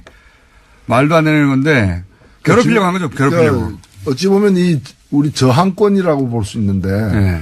당연히 이제 잘못됐다고 여겨지는 또는 제대로 절차를 밟지 않고 진행되는 일에 대해서 그걸 반발할 수 있는 것이죠. 그걸 이제 막기 위해서 이렇게 돈으로다가 지금 이 똑같은 일이 어디서 벌어지고 있는가 하면은 노동자들의 파업에 대해서 예. 손해배상 청구를 하고 있는 거예요. 이것도 이명박 정부 때부터 이렇게 시작된 맞습니다. 일이거든요. 그리고 예. 유엔 인권위원회에서 그거 그만하라고 하지 예. 말라고 이렇게 계속해서 이제 지적받고 있는 일이거든요. 그게 세월호 집회로 인해서 피해를 입었다고 하는 그 상가들 모아가지고 이런 거를 또 하기도 했고 사실은 이명박 정권 시절부터 정부가 추진한 일에 항의하는 사람들 또는 뭐 그로 인해서 피해를 입은 사람들이 이런 집회를 하면 이런 식으로 소송을 통해 가지고 예. 괴롭히는 걸 정말 많이 했어요. 예, 그렇죠. 예, 그런 걸 정말 많이 했고 그 중에 이제 강정마을 주민들 같은 경우는 그 공동체도 파괴됐고 먹고 이 생활이 중지된 거죠. 예, 그분들을 상대로 해서 정부를 상대로 까불면 끝장을 보겠다는 식으로 본때로 보여주는 소송이었기 때문에. 이걸 법률용어로 겁박한다 그러죠. 겁박이요? 겁박한다. 과거에는 체류탄 쏴가지고 이제. 그건 못하니까. 시위하는 사람을 물리쳤다면 이제는 이런 이제 손해배상 청구나 구상권 행사 등을 통해 가지고 이렇게 겁박하는 거죠. 돈으로 소송하는 건 이명박 정부 시절부터 시작된 하나의 패턴입니다. 예. 그거 진짜 괴롭거든요. 예. 당하기 시작하면. 그리고 이런 소송은 오래 걸리거든요. 아무리 명분이 주민들에게 있다 하더라도 실제 끌려다녀야 되는 거 아닙니까? 이거 진짜 괴로워요. 소송 당하기 시작하면. 그걸 정부가 멈추려 했다는 것이고요. 예. 자, 국민의당 얘기도 했고, 바른정당 얘기도 좀 했고, 정부 얘기도 했고, 한국당 얘기를 안 했네요? 자유한국당. 예. 제가 오늘이 12월 13일이죠. 예. 바로 1년 전에 어떤 일이 있은 줄 아십니까? 13일이면 탄핵안 통과된 직후인데요. 예, 통과된 직후에 예. 지금은 바른당에 있다가 자유한국당으로 다시 복귀한 네. 김무성 의원이 예. 작년 딱 1년 전 오늘 뭐라고 얘기했는가 하면은 새누리당은 해체하고 재산은 굳고 환수해야 된다 이랬거든요. 예. 그리고 그 당산이 뭐니 다 재벌들 예. 쥐어짜서 받은 돈이니까 그거 다 국고 환수해야 된다고 그랬죠. 예. 예. 그래서 거기 그 당사로 다시 들어왔어요. 저는 1년이 지났지만은 예. 이 말은 정말 정확한 지적이었고 정당한 예. 문제 제기였다고 생각되고 지금 대한민국에 해체돼야 되는데 해체 안 되고 있는 조직이 두 개가 있어요. 두 개가 있습니까? 예, 자유한국당하고 정경련. 아, 정경련. 예, 정경련 여전히 그 50층짜리 건물 유지하면서 버젓이 있다는 걸 우리 국민들이 아마 요즘에 잘 안 나오니까 잘 잊고 그렇죠. 있는. 최순실 사태 초기에 정경련이 너무 깊숙이 관련돼서 정경련 해체 이런 얘기 막 나오지 않았습니까? 나왔죠. 그리고 예. 거의 뭐 해체되어야 마땅한 걸로 국민들이 동의를 사실 얻은 거죠. 예. 지금 그냥 조용히 시간을 보내고 있는데 조용히 그럴 지내군요. 문제가 아니라고 저는 보는 거. 정경련. 그렇군요. 김무성 대표가 그때 다시는 안 볼 것처럼 정말 많은 얘기를 했고 그중에서 그 가장 치명적인 것 중에 하나가 자유한국당 재산 그거 재벌들한테 다 뺏은 거 아니야. 군사정권 시절에. 네. 그런 얘기를 본인 입으로 했어요. 본인 입으로 해가지고 그리고 실제 그때 당시 JTBC였던 것 같은데 JTBC가 팩트체크를 쭉 해가지고 엄청 많은 돈을 뺏었구나 하고 재산 목록 쫙 정리했었거든요. 네. 다시 들어갔습니다. 사실은 한국의 보수가 새롭게 태어나려면은 스스로를 해체하는 그 과정을 좀 반드시 거쳐야 된다고 봅니다. 사실 찬스였다고 저는 생각하거든요. 네. 보수정당 지지율이 왜 낮은지 잘 모르는 것 같아요. 그냥 현 정부를 반대하는 것으로 충분히 과거의 보수 세력을 직결시킬 수 있을 거라고 착각하는 것 같은데요. 이 문재인 정부가 지지율이 높은 건 여러 가지 이유도 있지만 보수가 너무 못해요. 현재. 뭔가 예전에 하다못해 천막 당사 같은 퍼포먼스라도 좀 있어야 되는데 아무것도 없이 그냥 이래가지고 이게 찬스를 놓치고 있다고 저는 생각합니다. 보수정당이. 망해 가고 있는 거죠. 근데 지방선거 이후에 지방선거 때 자유한국당이 원하는 만큼의 결과를 못 내면 흔들릴 거 아닙니까? 실제. 그렇죠? 그래서 지방선거를 기점으로 한 정계 대개편, 이런 가능성이 충분히 있지 않을까요? 국민의당이나 바른정당도 그것 때문에 움직이는 것 같고, 지금. 근데 문제는 이제 국회죠. 사실 국회 의석은 이제 다음 선거 때까지는 변함이 없기 때문에. 3년이 남았으니까. 예. 변함이 없기 때문에, 지금도 보면은 야당 지지율 다 합쳐가지고 30%밖에 안 되잖아요. 네. 다 합쳐가지고. 네. 다 합쳐가지고. 근데 이제 실제로 그 국회 내에서 보면은 그 다 합치면은 의석이 50%가 훨씬 넘잖아요. 네. 그래서 이런 상황이 바뀌지 않기 때문에 이것이 가장 큰 문제가 되고 있다. 그래서 국회의 어떤 이 1년 전에 네. 2016년에 이렇게 만들어진 이 그 국회 정치 지형을 어떻게 돌파할 것이냐가 가장 관건이 되는 거죠. 만약에 예를 들어서 뭐 만약입니다만 국민의당이 합의 이혼을 했어요. 그래서 한 20여 석 가까이 떨어졌습니다. 그리고 그 국민의당이 이제 정책 그 공조를 민주당하고 더 긴밀히 한다 하더라도 그럼 어떻게 됩니까? 대결 구도가 자유한국당과 바른정당과 국민의당이 합친 곳이 손을 잡고 한 20여 석으로 손을 잡고 그럼 100 그쪽이 더 많네요. 많죠. 네, 그쪽이 더 많네요. 국민의당이 어떻게 쪼개지는가에 따라 다른 문제죠. 네. 그렇군요. 예. 네. 그렇게 합쳐지면은 보수로 분류될 우리나라 정치 기형 기준으로 보수로 분류될 의석수가 더 많습니다. 저는 그래서 지금 집권 여당이 그 문제에 대해서 나름대로의 돌파할 방안을 내놔야 된다고 봅니다. 그 쉽지 않은 문제인데 어떻게 조언하시겠습니까? 저는 뭐 선거제도 개편이라거나 아하. 또는 개헌안이라거나 그리고 공수처 문제 또 몇 가지 주요한 그 이 핵심적 과제에 대해서 합의안을 만들고 그에 대한 어떤 연대 이게 이른바 그 개혁연대죠. 나라다운 나라를 세우기 위한 개혁연대를 갖다가 광범위하게 구축해서 과반 의석을 갖다 확보하는 것이 굉장히 중요하다고 봅니다. 선거제도 개편 이거 굉장히 중요한 건데 정의당 입장에서는 엄청나게 목말라 하는 거 아닙니까 이게. 그렇죠. 예. 뭐 지금은 정의당만은 사실 아니죠. 뭐 국민의당이나 하여튼 야당 입장에서는 자유한국당만 빼고는 이 선거제도의 개편을 원할 것 같아요. 네. 독일식 정당명부제 얘기도 계속 나오고 이거는 뭐 정의당이 수십 년째 진보 정당이 주도하게 왔던 건데 그 얘기를 다음 주에 한번 자세히 해볼까요? 네. 왜 예를 들면 독일식 정당명부제 말은 많이 들어봤는데 정확하게 뭔지 잘 모르시는 분도 많거든요. 우리나라에 딱 맞는지 안 맞는지 또 논란도 있죠. 예. 일단은 국민들이 지지한 만큼 그대로 이제 의석을 갖는 겁니다. 그러니까 정의당 같은 경우에 2016년 총선에서 작년 총선에서 7.3%의 정당 지지율을 얻었거든요. 정당 투표에서. 그럼 독일 같으면은 7.3% 얻었으면은 의석도 7.3% 갖는 겁니다. 맞습니다. 그러면 300석 중에 7.3%는 22석이 되는 거죠. 엄청나게 큰 거죠. 지금 정의당이 22석이라면은 저는 엄청나게 많은 일을 갖다가 정의당 혼자서 하는 것이 아니라 더민주당하고 같이 한다거나 해가지고 많은 걸 돌파해낼 수 있었다고 사실 생각되거든요. 정의당 입장에서는 아니 정육점 가서 소고기를 샀는데 730g을 샀어요. 집에 와서 보니까 200g밖에 없는 거예요. 왜 200g인가 하면 정의당이 지금 의석은 6%잖아요. 6석이니까 2%죠. 만일에 국회에서 총리를 뽑는다. 실세 총리를 뽑는다.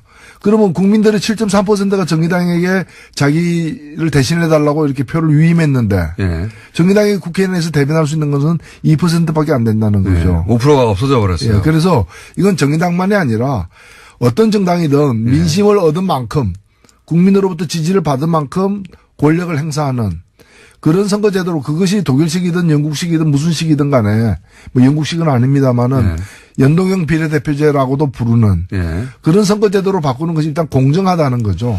그게 듣기에도 당연히 합리적인데 우리나라 비교해 보시면 우리는 49.9%를 받아도 50.1% 받은 사람 한 사람은 뽑거든요. 그러니까 49.9%를 지지하는 사람들을 대변하는 의원은 진출을 못하는 겁니다. 그런 거죠. 정의당도 7% 정도를 전국적으로 받는데 7%만큼의 의석수를 못 얻는 거죠. 선거제도 때문에. 어떤 그 지역 정당이 아닌 전국 정당이 있어가지고 모든 선거구에서 나가가지고 다 30%를 받으면 지지율 30%인 정당은 지금 굉장한 거 아닙니까?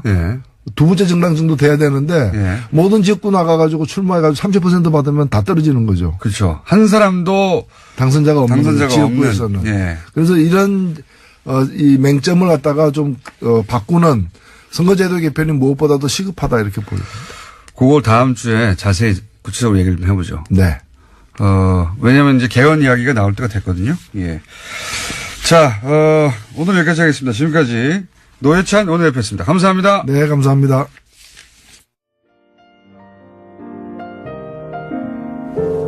불친절한 뉴스. 먼저 오늘, 반가운, 속보를 하나 전합니다. 양지열 변호사 있지 않습니까? 양지열 변호사가 아직 공식적으로 발표 안 된 것 같은데, 그냥 발표해버릴게요, 제가.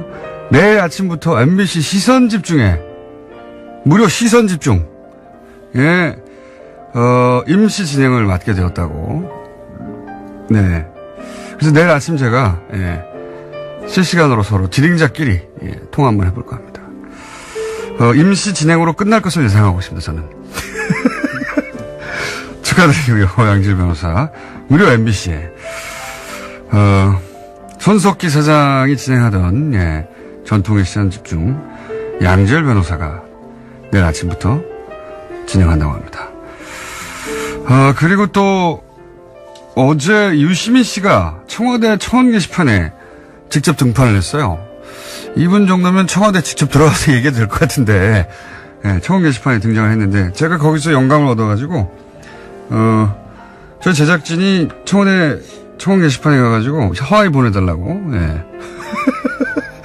저희 사장님도 공무원이니까, 어떻게, 그렇게 또 해결할 수 있는 방안이 있겠다. 예. 제작진 모두가 각자, 예, 댓글 부대로 활동하기로 했습니다. 청원 게시판에.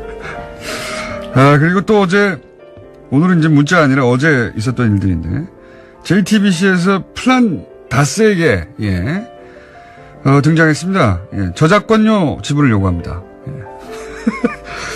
덕분에 플란 다스에게 잘 되는 건 좋은데, 예, 저작권료 지불을 요구하고, 저희가 이제 이 정계 방송계의 등용문이에요. 이걸 통해서 이제 대표가 되신 분들도 있고, 진행자가 되시는 분들도 있고, 예. 아무도 고맙다고 하는 사람은 없습니다. 잘들 먹고 잘 사세요, 예. 사실은 어제 TBS 사장님이 딜이 약간 들어왔어요. 고기를 사주시면서, 예. 하와이 말고 괌이 안 되겠냐고 딜이 들어오셨는데, 일단, 저희가 압박수단으로 청와대 청원 게시판에, 예, 하와이 청원해보겠습니다. 그 외에 오늘 문자들도 하와이 보내줘라는 얘기 많이 있고요. 예. 그리고 어제 이제 JTBC 앵커 브리핑에서 플란 다스에게 주인 네로의 할아버지 이름이 예한 다스였다는 이야기. 이것조차 저희가 미리 얘기했다. 한 달 전쯤에. 더구나 이것은 저희한테 저작권이 없고 시청자 게시판에, 시청자가 아니죠, 청취자 게시판에 등장했던, 예, 저작권료 정식으로 이것도 역시 청와대 청원 게시판에 JTBC를 상대로 내도록 하겠습니다. 여기까지 하겠습니다.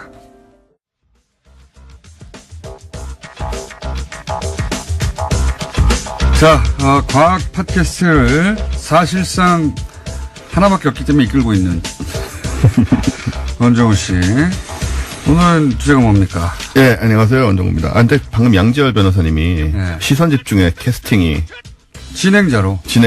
예, 게스트가 아니라. 그러니까 캐스팅. 예, 캐스팅이, 예, 진행자로 캐스팅이 일단 임시로 됐다라고. 임시로. 예. 저는 뭐 임시로 끝날 거라고 봅니다만. 예. 예, 뭐, 저한테도 연락들 주시면 제가 어디든 나가서, 뭐, 임시든, 뭐, 레귤러든 열심히 하겠습니다. 네. 오늘은 성탄절도 다가오고 또 겨울하면 어쩐지 커플의 계절 이런 느낌이 왠지 좀 있어요. 뭐 실제로 그런지 모르겠는데. 그렇게 주장하는 거죠. 자기들이 추우니까 누구 생기라고. 겨울이라고 뭐 사랑이 더 잘 되고 그런 게 뭐가 있겠습니까만은 어쨌든. 예, 그래서 사랑의 좀 동심 파괴를 제가 하려고요. 동심 파괴. 사랑의 생물학. 예. 네. 사랑이란 것이 정말 뭐 그렇게 훌륭하고 숭고한 것이냐. 라고, 이게, 뭐랄까요. 이게 다 로맨틱한 상상을 깨는. 그렇습니다. 화학이죠, 화학. 예. 예. 원래 과학의 역할이 좀 그런 게 있잖아요. 예. 그 이야기를 좀 해보시려고. 네. 예. 일단 뭐, 사랑은 숭고하고 순수하다. 뭐, 그냥 전통적인 생각이 있고, 또 서양에서는 뭐, 신이 내린 인간의 감정 이런 이미지도 있잖아요. 네. 근데 뭐, 뇌과학이 발달하면서 이제 사랑이 역시나, 네, 뇌 속의 활동일 수밖에 없다라는 게 이제 좀 많이 정리가 됐죠. 뭐 당연한 면이 있습니다. 왜냐하면은 뇌기능이 정지되면 혹은 뭐 뇌기능이 굉장히 저하되면 사용할 수 없겠죠. 당연히. 그렇습니다. 예. 이게 뭐 심장에서 일어나는 일도 아니고 결국 뇌 속의 호르몬, 뭐 신경 전달 물질 이런 것의 역할이 사실 로맨스 파괴 주제가 되겠습니다. 그렇습니다. 네. 그래서 어떻게 됐다는 겁니까? 일단 예. 과학자들은 사랑은 우리가 이제 감정 희노애락 계통의 감정하고는 되게 달라요.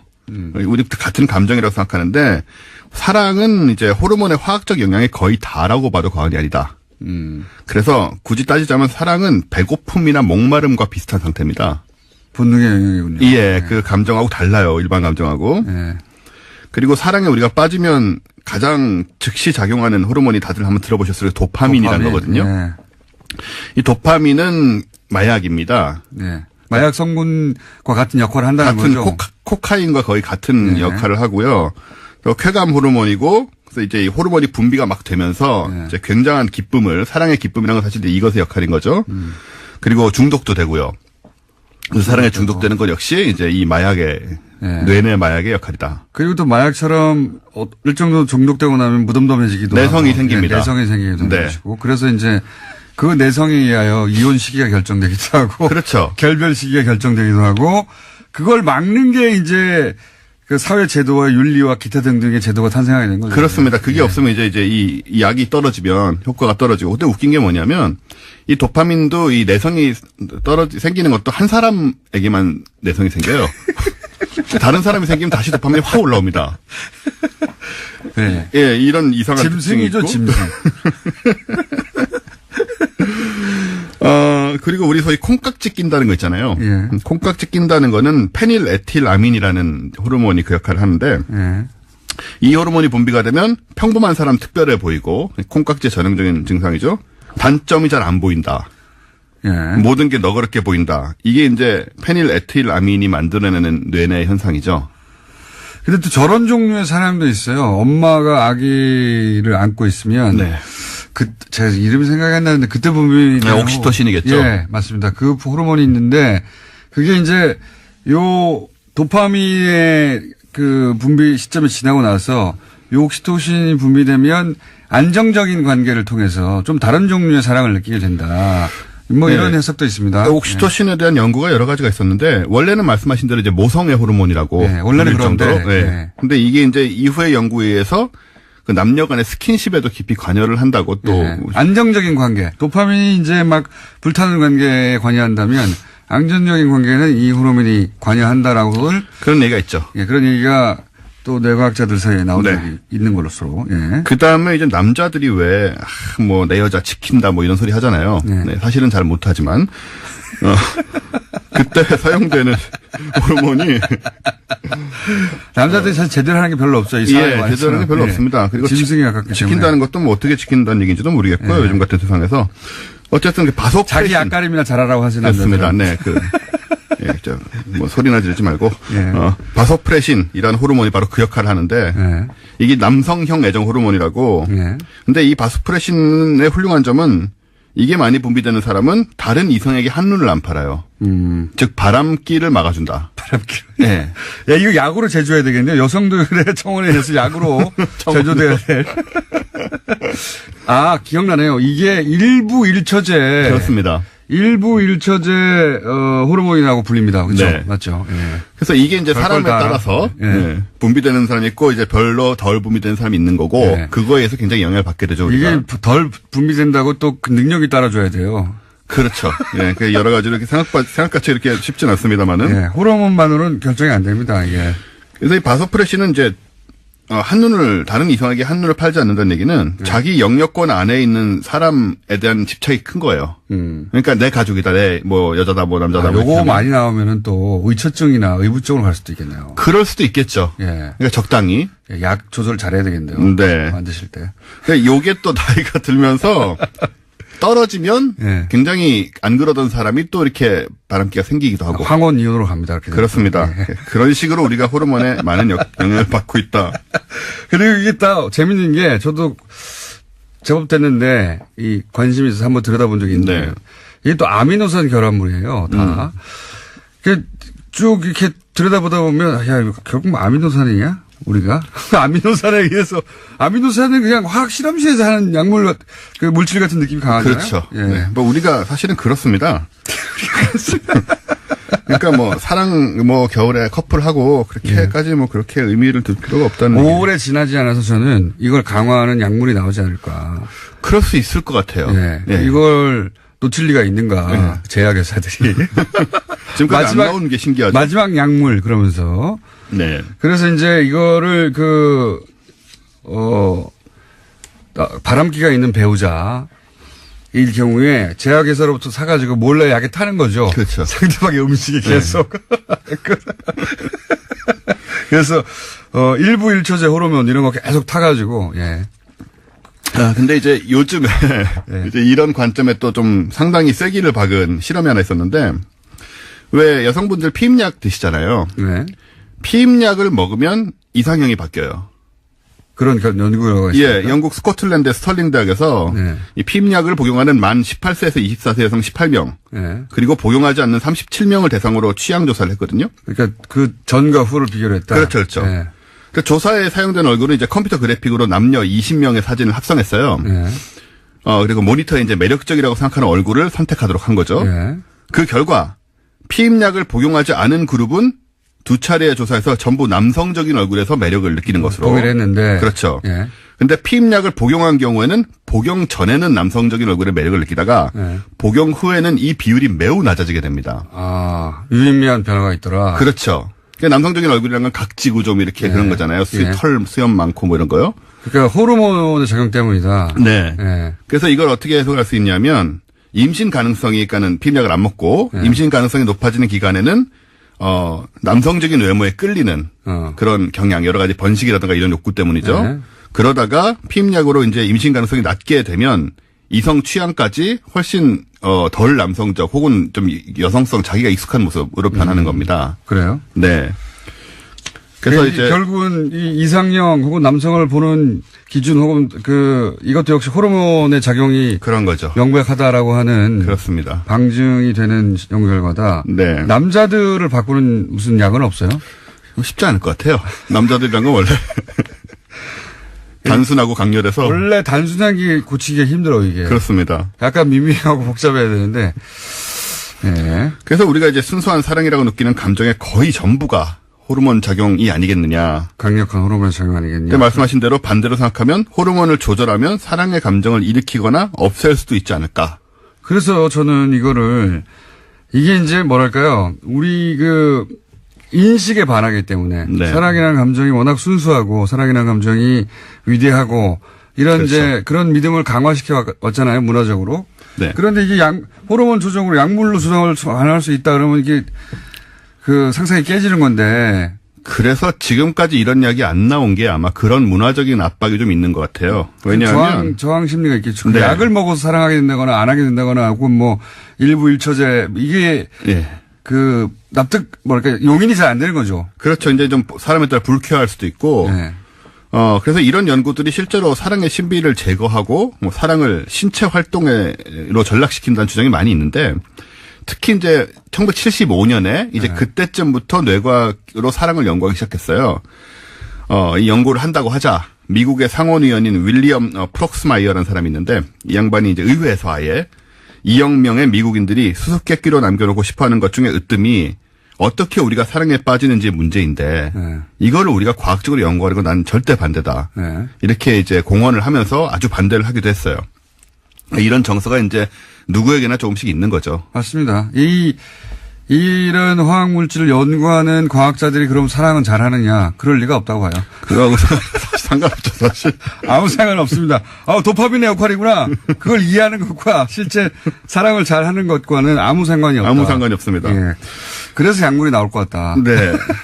그래도 생각해보면 이제 우리가 이게 뭐 뇌 활동, 이거 호르몬 활동이라고 해서 감정 자체가 없어지는 건 아니잖아요. 그리고 이걸 자기 마음대로 조정할 수 있는 것도 아니에요. 조정할 수 있는 것도 아니고. 불가항력적인 면이 있습니다. 네. 예. 어쨌든 원인이 무엇이든 뭐 행복과 즐거움을 주니까 호르몬 역할이든 뭐든 간에 사람들은 계속 뭐 사랑에 목을 메고 올겨울에도 다 알겠죠. 커플로 행복할 근데 것 약이 같다. 나오면 이제 누가 사랑한다 그러면 약 먹었어 그러겠죠. 그러겠죠. 네. 좀 여기까지 기대되고요. 하겠습니다. 원종우 씨였습니다. 안녕. 시에 맞춰서 이런 초안을 만들어서 청와대에 보냈다. 청와대에 보낼 때까지 나왔잖아요. 소환을. 이거는 청와대의 지시 사항이라고 저는 강력히 추정하는 바이고. 네, 지난 여름에 나왔던 캐비닛 문건에도 그러한 내용들이 있는데요. 비서실장 주재의 수석비서관 회의 정리 문건이 있었습니다. 여기 보면 세월호 특조위 무력화시켜라. 라는 지시가 있고요. 또 언론과 협조해서 일탈 행위 등을 부각시켜서 세월호 특조위 자체를 무력화라라는 주문이 있다라고 합니다. 그러니까 청와대 지시했고 청와대가 지시하니까 지금 특별법으로 만든 조사위인데 그냥 일개 부처가 아예 와해시키려고 한 거 아닙니까? 그리고 그 초안을 만들어서 청와대에 보냈고 청와대 지시 없이는 뭐 불가능한 일이었다고 보고 예. 그리고 실제로 그대로 진행이 됐죠. 예. 어떻게 진행되는지는 저희가 잠시 인터뷰를 하겠고 그리고 또 오늘 추가적으로 밝혀진 건 그렇게 방해의 핵심 역할을 했던 사람들이 지금 현재 고위 공무원들이 해외에 나가 있다는 거 아닙니까, 지금? 네, 해외 나가거나 해외 나갈 걸 앞두고 있다라고 오늘 아침 경향신문이 보도했는데요. 세월호 선체 인양 과정의 현장 실무자였다라는 해수부 고위 공무원이 해외 근무를 위해서 면접을 앞두고 있다라고 합니다. 뿐만 아니라 다른 공무원 같은 경우에는 당시 참사 당시에 상황 보고 총괄 책임자였는데 이미 외국에 있다라고 합니다. 그러니까 세월호 2기가 출범하더라도요, 특조위 2기가요, 정작 중요한 조사 대상자들이 다 외국에 있어서 조사가 쉽지 않다라는 겁니다. 외국에 가면 되죠, 특조위가. 네, 국제기구 파견 공무원 같은 경우엔 소속된 국제기구가 허가해줘야지만 귀국이 가능하다라고 합니다. 아니, 뭐, 귀국을 시킵니까? 가서 조사하면 되죠. 네. 이렇게 해서 피하면. 글로벌 특조위로. 안녕하세요, 김호준입니다. 어제 해수부는 그동안 의혹으로만 제기됐던 해수부의 세월호 특조위 활동 방해가 사실이었음을 확인했습니다. 박근혜 정부의 해수부가 특조위 활동을 방해한 건 아예 조사가 시작되기도 전부터죠. 상임위원들이 임명장을 받은 건 2015년 3월 5일, 시행령이 공포된 것은 5월 11일. 그때서야, 5월이 돼서야 정원과 조직 구성이 확정됐고 국무회의에서 예비비 의결한 것이 8월 4일. 그렇게 사무처가 구성된 게 8월 4일입니다. 게다가 특별법이 정한 정원 120명을 구성할 수 있게 된 것은 11월 11일. 그런데 해수부는 특조위 활동 시작을 그해 1월 1일로 기산했죠. 사람도 없고 돈도 없고 사무실도 없는데 무슨 수로 조사를 합니까? 해수부 기산대로면 정원이 갖춰지고 한 달 20일 일하면 그해 12월로 조사위가 끝나는 겁니다. 이건 해도 너무한 말도 안 되는 해수부의 억지인데 조선일보는 세월호 2주년 사슬로 세월호 특조위는 주목할 만한 조사 결과를 하나도 내놓지 못하고 비용만 썼고 광화문 유가족들은 천막에서 단식하고 고함만 외쳐댔기 때문에 세월호 문제가 해결이 안 된다면서 말도 안 되는 억지를 부린 정부가 아니라 유가족과 특조위를 질타하고 광화문 유가족 천막부터 걷어내라고 썼었죠. 조선일보가 보수 이념 지지하는 것은 불만이 없습니다. 거듭나는. 예, 이 조사를 피하려고 하는 거니까 명백히 예. 조사의 차질을 빚는다고 미리 말할 필요 없어요. 예, 심지어 참사 책임자였던 당사자 같은 경우에는요. 감사원 감사에서도 한국 성급에서 돈 받았다는 사실이 드러나서 정직 3개월 중징계 받은 바가 있는데도요. 징계일로부터 1년 6개월이 지났다라는 이유로 해외 파견했다라고 합니다. 이제 다 빼돌리는 거죠. 예. 좀 당연한 이야기인데 이 특조위가 좀 더 강력해졌으니까 필요하면 뭐 해외 출장을 단체로 가서라도 꼭 조사를 해야 된다고 봅니다. 예. 그냥 이미 사실로 밝혀졌는데 어떻게 그냥 넘어갑니까? 자, 다음 순요.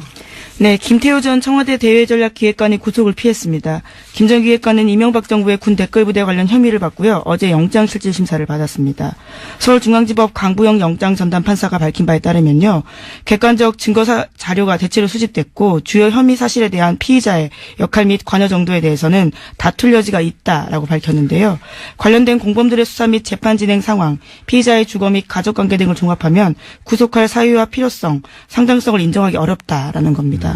계속 보던 문구인데 구체적인 내용은 저희가 또 영장 해설 전담판사가 대기하고 있기 때문에 이게 뭐 그 김관진 석방 때부터 예, 쭉 이어지는 흐름이죠. 예, 이명박 전 대통령 관련해서 김관진, 임관빈, 김태호까지 사실은 한 단계만 넘어가면 이명박 전 대통령한테 네, 그렇죠. 건너가기 직전에 피의자들인데 이건 군이 대선에 개입한 사건이거든요. 네, 심지어 실무 책임자 같은 경우는 2심까지 징역형이 나왔습니다. 이태하 심리전단장이라고요. 실무 책임자들은 이미 범죄 사실이 인정됐는데 법원에서 그렇죠. 그 예. 지시한 사람들이 다 풀려나는 거예요. 그리고 이 김태효 전 기획관 같은 경우에는 소년 책사로 불렸거든요. 왜 소년 책사로 불렸냐면 2년이 오래됩니다. 서울시장 시절, 예, 그 시절 굉장히 젊었을 때부터 최측근이었거든요. 그러니까 이 사이버 사령부가 대선에 개입한 사건, 그 관련 회의의 주재자였어요. 네, 관련 문건도 나왔습니다. 네, 그 주제를 하고 바로 대통령한테 보고하는 사람이었는데 딱 여기서 끄는 거죠.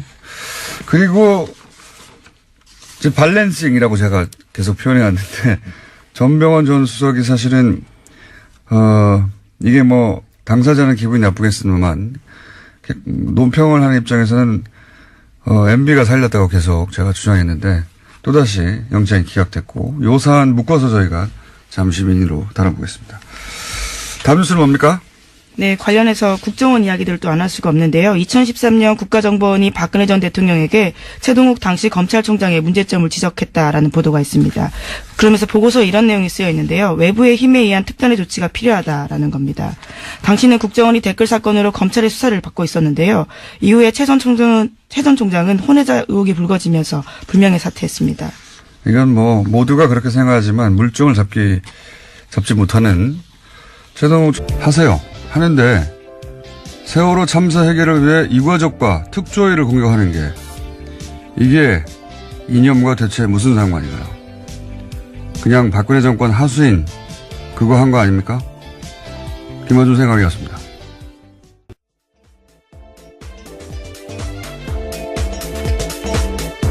시사인의 김은지입니다. 네. 해수부가 방해한 게 이제 사실로 밝혀졌어요. 예. 네, 어제 해수부가 공식적으로 발표를 한 건데요. 감사관실의 자체 조사다라고 합니다. 요사는 저희가 잠시 후에 당시 특조위 관계자 연결해서 자세한 내용 들어볼 텐데, 중요한 건 이게 해수부 자체 판단으로 할 수 있는 일이 아니라는 겁니다, 이게. 예, 당시 박근혜 정부 때 말씀하시는 거죠? 그렇죠. 여기 이제 어제 조사 결과로 나온 것도, 아예 문건을 만들어서, 예. 그렇죠. 대응 문건이 있었습니다. 문건 보면은 여당 추천 위원 전원이 사퇴 또는 뭐 성명 기자회견 이런 내용이 문건으로 있는데 이 문건이 나왔던 당시에는 해수부가 부인했죠. 자기들이 만든 게 아니라고. 근데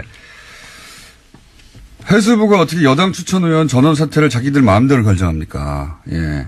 그리고 이건 장관도 결정한 게 아니라고 봐요. 박근혜 정부 시절에 장관이 무슨 의미냐요? 예. 박근혜 대통령이 최순실이 써준 거 읽으면 그거 받아쓰기 했어요. 장관들은. 저는 이건 애초부터 청와대 지시고 그 지시